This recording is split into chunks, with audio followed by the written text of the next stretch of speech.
Hello and welcome back to Learning Canadian English, the podcast for newcomers to Canada who want to improve their language skills. I'm your host, Mike. And I'm your other host, Jen. It's so great to be with you all again today. How was your weekend, Mike? It was great, Jen. Very relaxing. On Saturday, I made a huge breakfast for my family. Oh, that sounds lovely. That actually connects perfectly with our topic for today. It really does. Today, everyone, we are going to talk about a very important and delicious part of Canadian culture, the weekend breakfast. That's right. Breakfast during the week, from Monday to Friday, is usually very quick.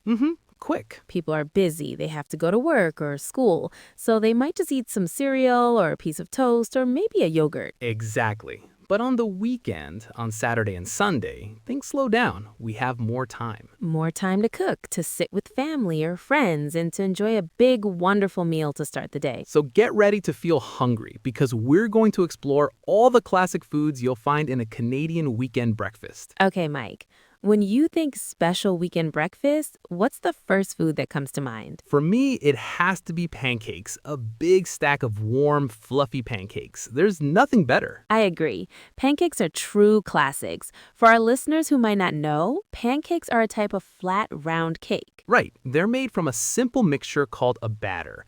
The batter has flour, eggs, and milk. You mix it all together until it's smooth. And you can add a little sugar for sweetness and something called baking powder to make the pancakes light and fluffy. That's the secret ingredient. Then you pour some batter onto a hot greased pan or griddle. A griddle. You cook it for a minute or two until you see little bubbles on top, and then you flip it over to cook the other side. It sounds so simple, and it is, but the result is so delicious. It is. Now, very similar to pancakes, we also have waffles. Yes, waffles. They use almost the same batter, right? Pretty much, the big difference is how you cook them. Waffles are cooked in a special machine, a waffle iron. That's what gives them that special pattern, the squares or grid. I always called them pockets when I was a kid. Pockets, I like that. And those pockets are perfect for holding all the yummy toppings. Okay, we have to talk about the number one most important, most Canadian topping of all. There's no question. It is 100% maple syrup. Of course, real Canadian maple syrup. You can't have a proper Canadian pancake breakfast without it. No way. And this isn't the artificial sugary stuff. Real maple syrup is made from the sap of maple trees, which is collected in the spring. Right, they boil the sap for a long time until it becomes the thick, sweet, amber-colored syrup we love. It has such a unique and wonderful flavor. We pour it all over a hot stack of pancakes or fresh waffles. It's the best. But what if you want more than just syrup? What are some other popular toppings? Fruit is a big one. Fresh berries like blueberries, strawberries, or raspberries are very common. Blueberries inside the pancake batter are my favorite. Oh, that's a great choice.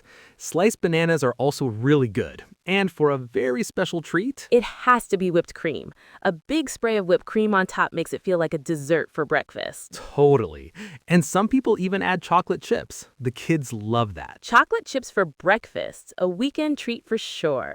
All right, so we have the sweet side of the plate covered with pancakes, but a balanced breakfast needs protein. It needs eggs. Yes, eggs are essential, and there are so many ways to prepare them.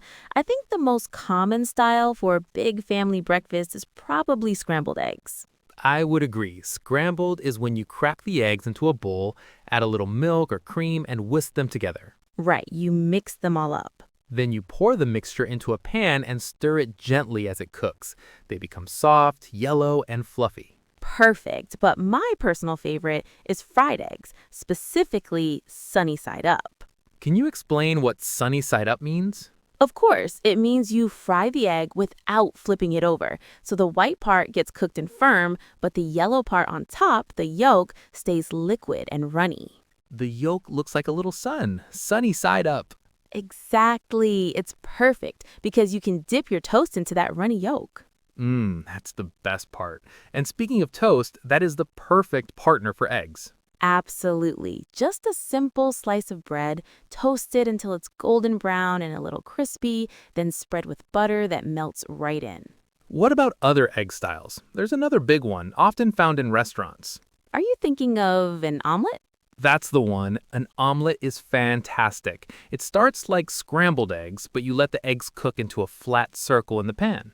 And then you add fillings on one half. Right, fillings like cheese, chopped vegetables like peppers and onions, and maybe some meat like ham or bacon. Then you fold the other half over, so it's like a delicious egg pocket filled with wonderful things.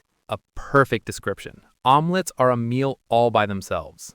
Okay, so we have pancakes, we have eggs. What's missing from the plate, Mike? What's that savory, salty thing we need? We need breakfast meats. Let's start with the king of breakfast meats, bacon. Yes, the smell of bacon cooking is enough to get anyone out of bed in the morning. It really is. Bacon is very thin slices of pork, and it's usually very fatty, which is what gives it so much flavor. You fry it in a pan until it gets brown and crispy. Crispy and salty. It's the perfect contrast to the sweet maple syrup on your pancakes. Totally. Now, a close cousin to bacon are sausages. Right. Sausages are also usually made of pork, but it's ground meat mixed with spices. They can come in two main forms. What are they? You can have sausage links, which are long and thin, like little tubes, or you can have sausage patties, which are flat and round, like a small burger. I'm a fan of maple-flavored sausage patties. It adds even more of that sweet and savory combination. Ooh, that's a great choice. But Mike, there is a special, very Canadian type of bacon we need to talk about. Ah, yes, I was waiting for this. You must be talking about peameal bacon. I am. Some people outside Canada call it Canadian bacon, and for good reason. So, how is it different from the regular crispy bacon we just discussed? Well, it comes from a different part of the pig, so it is very lean, meaning it has very little fat. It's much more like a slice of ham than it is like regular bacon. That's a good way to put it. And it has a special coating, right? Yes, traditionally it was rolled in ground peas to preserve it, which is where the name peameal comes from. Ground peas.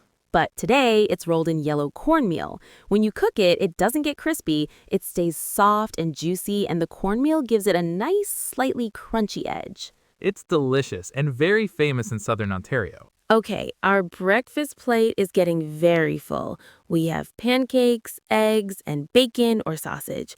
Are there any other side dishes we should mention? Definitely. We mentioned toast, but another very common side dish is potatoes, usually in the form of hash browns. Hash browns. Can you describe what those are?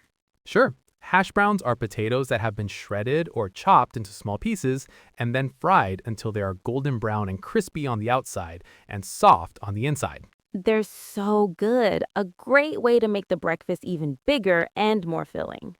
For sure. And in some parts of Canada, especially in the East, you might even find baked beans served with breakfast. Baked beans, like sweet beans in a tomato sauce? That's them. It might sound a little strange to some, but it's a classic combination.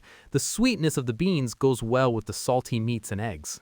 You know, Mike, we've been talking about this big Canadian breakfast, but Canada is a huge country. I bet breakfast looks a little different from coast to coast. The number one choice for adults is coffee. A big hot mug of coffee is essential for a weekend morning. And this is where we can teach a very useful Canadian English phrase. If you're at a coffee shop like Tim Hortons, you can order a double-double. A classic Canadian order. What does it mean, Jen? A double-double means a coffee with 2 portions of cream and 2 portions of sugar. It's the most popular way to drink coffee here. It is. So if you want to sound like a local, order a double-double.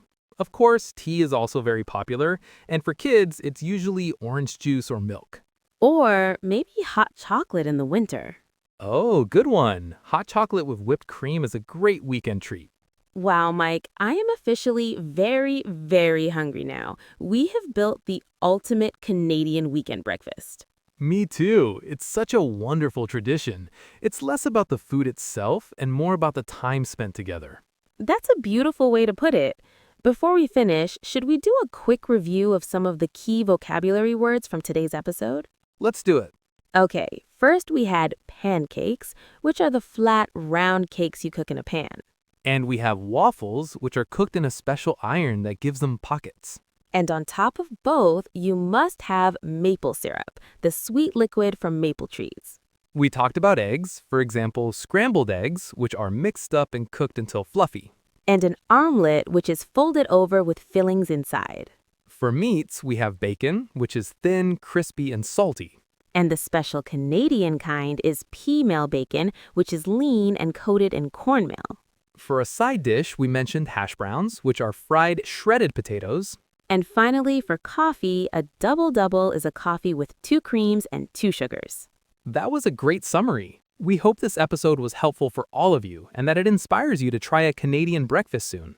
Thanks so much for listening to Learning Canadian English. We'll be back next week with a new topic. Until then, take care and have a great week. Goodbye. Bye, everyone.